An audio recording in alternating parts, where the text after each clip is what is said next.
Hi everybody! So today we are going to talk about animated films in 2014, and I saw all 20, yes there were 20 animated films in 2014, and I had something nice to say or something I appreciated about all of them except for 3.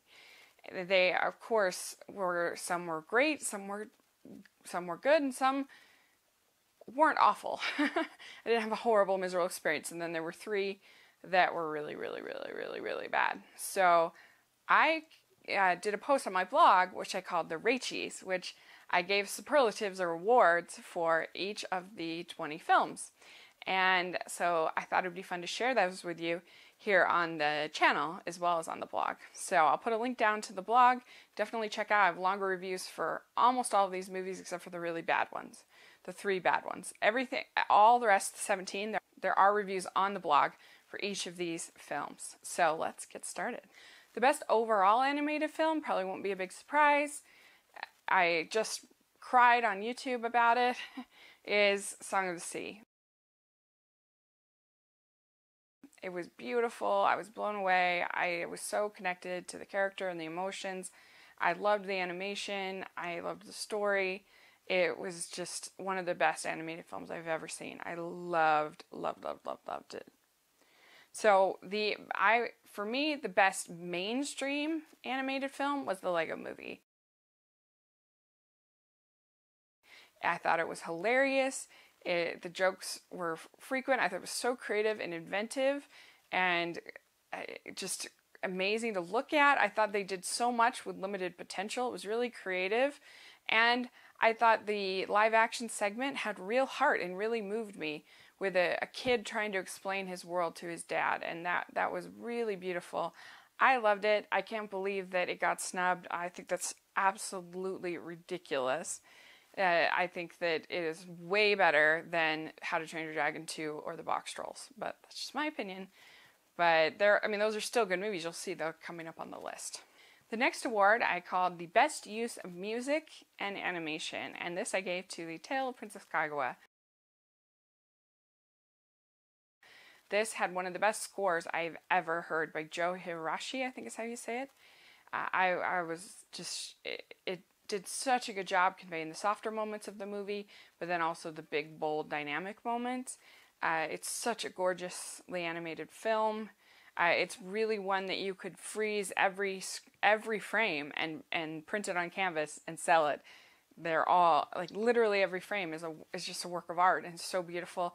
It was so different as far as the story.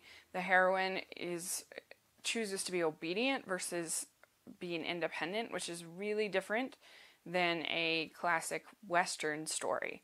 And that was a little bit hard at first, but once I kind of got over that, it was really moving to me.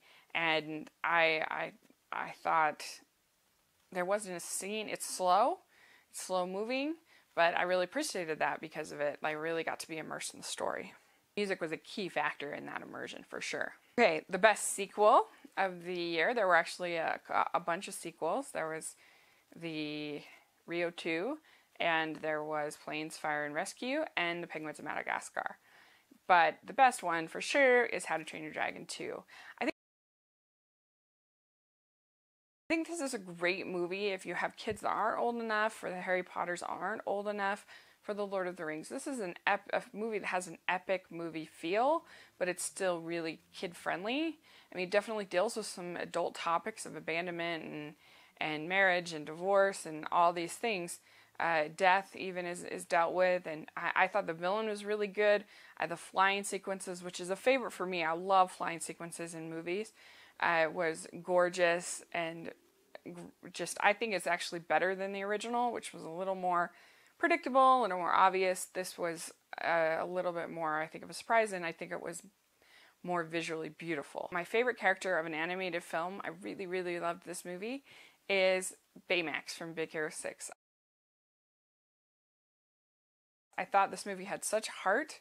The fact that Baymax is basically symbolic of the love of his brother, and how he's not really ever leaving him because he's always there with Baymax. And I just thought that was really sweet. I really liked the diversity of the team.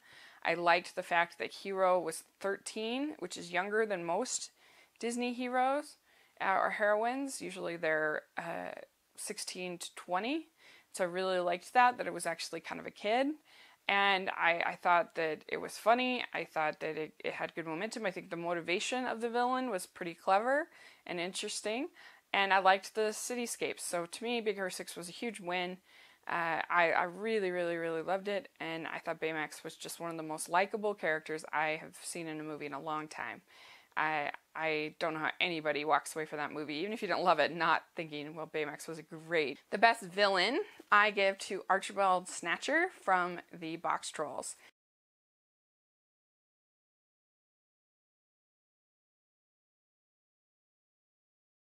And I thought the Boxtrolls was a really clever movie, the way that it taught kids about labeling and how we can divide people into groups and give people labels, sometimes even with their clothing.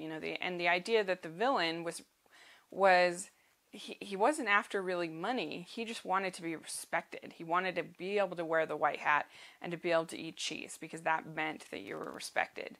And that was really interesting to me. Like, there's so many movies, with animated movies like Pocahontas, where it's gold, gold, gold, gold, and you got greedy capitalists or whatever. And this was a lot more nuanced, and I thought really good. And the idea that sort of they assign the Boxtrolls as these bad people. We've given them this label, and that's it. And I think that's a really good lesson for kids to learn. I thought it was really creative and clever, and definitely if you have a kid who likes things that are really kind of gross and ooey and goozy and just kind of gross out factor, it's a really good one for that kind of kid for sure.